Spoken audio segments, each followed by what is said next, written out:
What's going on, everyone? Welcome back to Cobble Chaos. So today I have a fire going in the corner, trying to get the shop warmed up. Lamons is by it, so hopefully sometime I'll be able to get a little mud on that quarter that I did. But while things are warming up, I think I'm gonna kind of start fitting this C10 suspension in this 56. I don't know. I kind of want to just line things up, just see how it fits, if it's even doable, how much work it's going to be. But just kind of get the car on jack stands and slide that whole assembly under there and just see what it looks like before I tear too far into everything. So let's take a look at this thing. So I got her pulled out of the corner there, and I think first thing I'm going to get it up on some jack stands, get it to where my fat butt can fit underneath it, and then slide the that's the trailing arms right there, but I want to slide them under there and just see how it sits in there, how things look, and just where everything's going to line up before I pull this rear end and everything. And I need to make some measurements, get some reference marks where axle center line and stuff is, if I do pull all this apart. So I think that's the first thing. We'll get this thing up on some jack stands, and yeah, we'll slide that under and see what she looks like. Alrighty, so I got her up on stands, and here's the trailing arms. I just kind of eyeballing and roughly axle center line, and this is where the front is, and it's about 3/4 of the way past the door length. So my concern was where the transmission will be in perspective to, I don't want the tail shaft of the tranny going through. I guess, I don't know, removal would be a pain is really about the only thing. And I don't know if I'll end up having to rebuild this cross member, what's going to happen there. But that's part of why I'm kind of doing this mock-up. I'm going to slide this under there, either C-clamp or wire tie or something.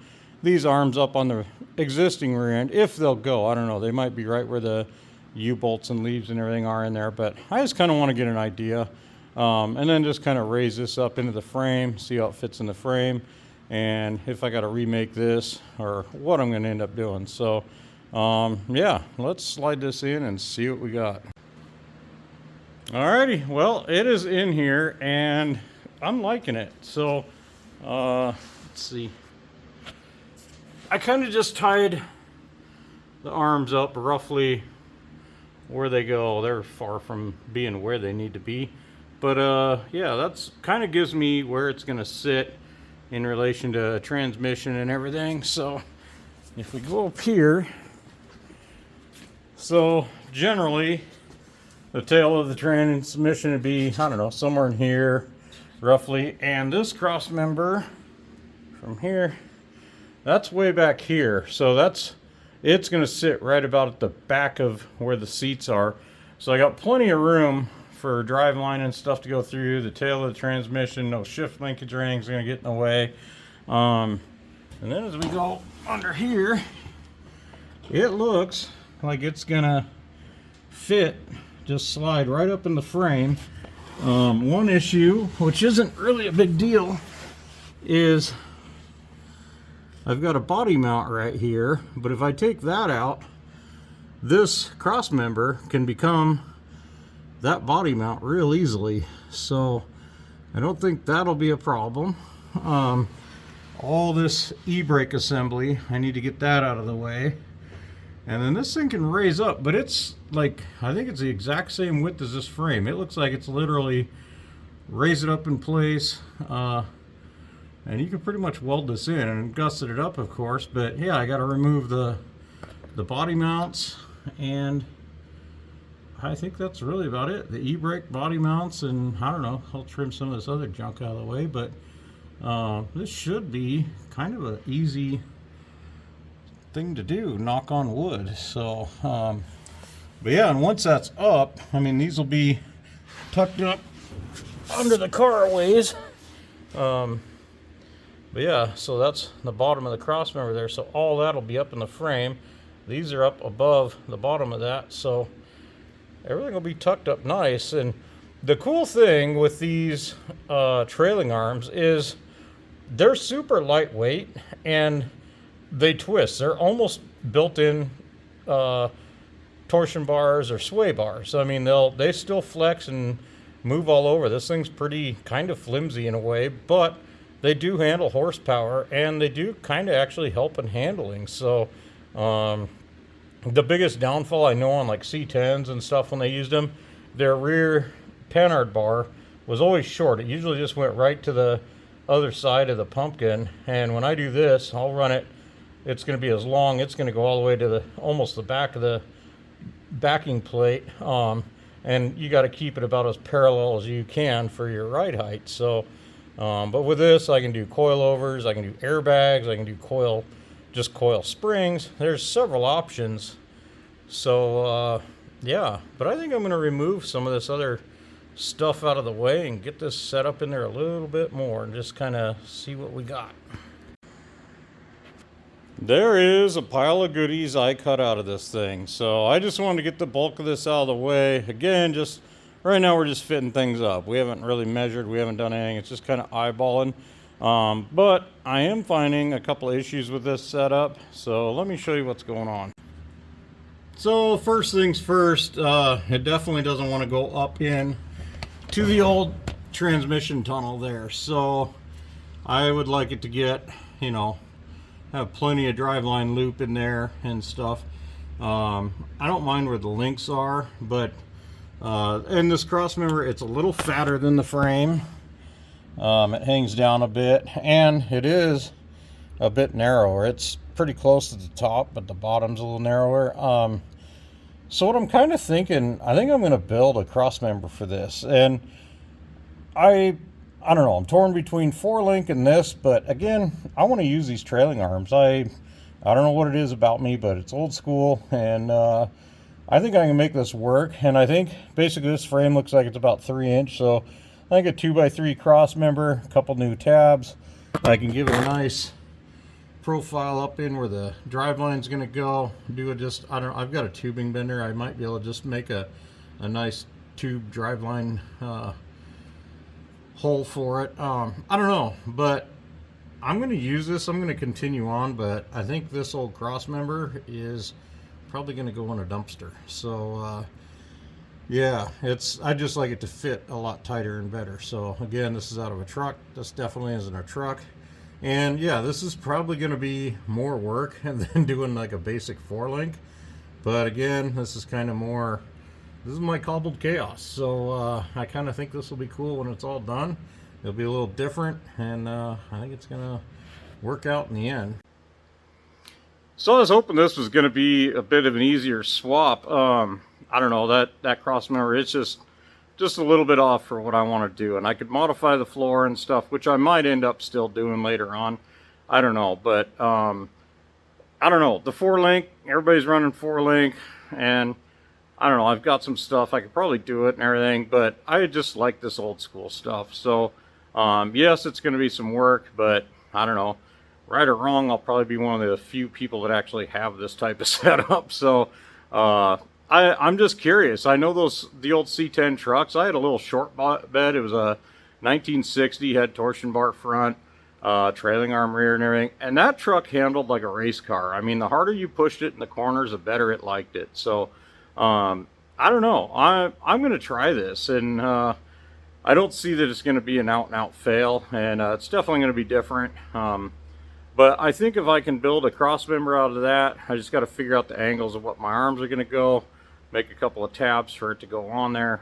It'll be a lot cleaner, a lot nicer, and probably a lot stronger. So I'll get in there, I'll clean out, you know, get all the stuff I cut out of there, clean up. I cannot believe the body bolts just came right out of this. I figured for sure they'd spin the nuts inside and that'd turn into a whole nother can of worms. They came right out, so that was definitely a win. But I like the location of the cross member where it's going to be. It's plenty of room for the transmission and everything.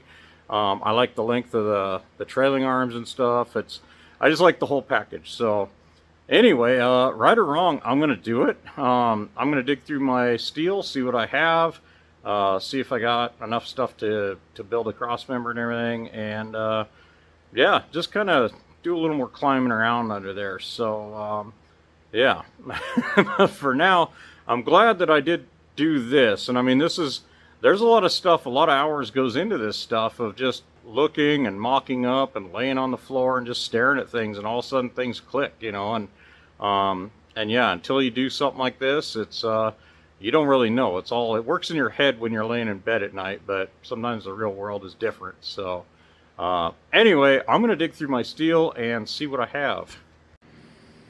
So the frame on this is about 4.5 inches, and I got digging around and I got a piece of 4-inch 4x2 square tubing, and I think that could make a cross member. But I was climbing around under here, and if you come down and look, I kind of tied the trailing arm up close to the rear end where it's going to be, and I like how all this tucks up. You can't hardly see it from the outside under the frame or anything. And then if you're looking down here, you can see the dilemma with the cross member and the tunnel going through there. But where the drive line normally runs is, you know, it's going to be up towards the top of this. So I'm kind of thinking that cross member would be able to go almost straight across, and then I just have a dip underneath. I don't know that I'll actually bridge it across the top. I'll give as much room for the drive line as I can. But in a way, I kind of think I got to get a motor and tranny sitting in here so I can kind of know where the drive line's going to go and stuff before I build this cross member. It's going to kind of all tie together. So, yeah, this is definitely not as easy as I was hoping, but again, I think it's going to be worth it, and it's just going to be something different. So. But I think this is going to be probably coming to a standstill for just a little bit. I got to drop a motor back in here, get it set where I want, get a transmission in here, and then start figuring this out. So I guess we're going to start at our front and work our way back. But this is a lot of work just to put on like a 2-inch wider tire. And yes, I could take these leaf springs, inboard them, you know, and do what everybody does. But I'm not doing it. So I don't know. I'm just going to go with my way of thinking, which is usually wrong. But I don't know. We're going to do something outside the box. So anyway, I think I'm going to drag this thing out of here, start getting a few more ideas about cross members and stuff, thinking about that. But yeah, we got to start mocking up a motor and tranny in here. So I think that's where this thing is shifting to. So once this is in and done, you'll barely be able to see these links under here underneath the car. That one's just dangling down. I got this one tied up, but that's roughly where they're going to hang out in here. And I don't know, again, 60s vibe. A lot of the old ladder bars and stuff, you know, they paint them yellow or red or whatever. They make them stand out. I'm probably going to do something like that on this, but I can't wait to get this figured out. But yeah, we're going to end up having to do a few things before we get to this point. So it is what it is. So I guess we'll be moving up here. Yeah, I'm kind of bummed that didn't work, but yeah, we still got to do some stuff with the firewall, fix some rust in it and everything, figure out where I want the motor to set in here and stuff. So I don't know, it is what it is. But and that's the thing with like doing this YouTube. It's easy to kind of lose perspective, and again, you want to feed the wolves, you know, you want to do the biggest, baddest, you know, most attention stuff that there is. And this rear suspension I know is going to be kind of a cool thing to do. It's going to be a bit more work than I thought, but sometimes you got to go in a different direction. It's kind of like doing paint and primer and everything. It's like, it's not that fun. And I mean, it doesn't get very many views and stuff. And, but I mean, that's the process, and that's what I try and keep this channel. I want this channel to stay real, you know, and it's like, I can see that, you know, chasing numbers and views and all that, a guy can quickly go out of budget, out of mind, and out of control on projects, and I'm trying to keep perspective on that. So bear with me. We're moving on to a different part, but I think in the end this will all work out better. It's kind of the formula. Today just revealed how this car needs to go, so they'll tell you what they need. So anyway, yeah, we'll be moving on to firewall stuff next. Well, that is not how I wanted today to go. I haven't had much time to get out here, and I was really hoping to get the mystery of putting this rear links in here. And I'm glad I did what I did. Now I've got new things to think about at night, because lately it's just been like, all I gotta do is climb on there and weld that thing in. And it's definitely more. And like I say, yeah, I could 4-link, or I could move the leaf springs and everything, but everything I do is a little different. So, and this car is like, I don't know. I have a vision for this car, and I'm gonna see it through. I don't care if it takes twice or 3 times the work to do it. I'm not buying a kit. I'm gonna build whatever I need, and I'm gonna have probably the only one like it. I mean, it's maybe a good thing. It might be a bad thing. I don't know, but it does make sense. I need to get the motor in here, get the transmission in there, know where the drive line's going to go, know how much clearance I have for that cross member in the drive line and stuff. So yeah, it's kind of doing this today, answered a few questions and pointed me in the direction I need to go. So I do need to repair the firewall. It's got a million holes in it. It's got some rust and stuff. So that's probably going to be part of the engine install. So I'm probably, unfortunately, going to have to start at the front, work my way back, but at least now I've got a plan. We have a formula, and we'll end up, I guess that's the frosting on the cake. We'll be figuring this rear end out, and the whole mystery of that. So I also have some other mysteries. We still have the mystery box that's going to get unveiled here, and now that'll probably be a little sooner than later. So anyway, that's about it for this one. I'm going to start digging out stuff, my motors, transmissions, all my parts, get all that lined up. So maybe next episode we'll start getting that stuff figured out. So anyway, thanks for watching, and we got more coming.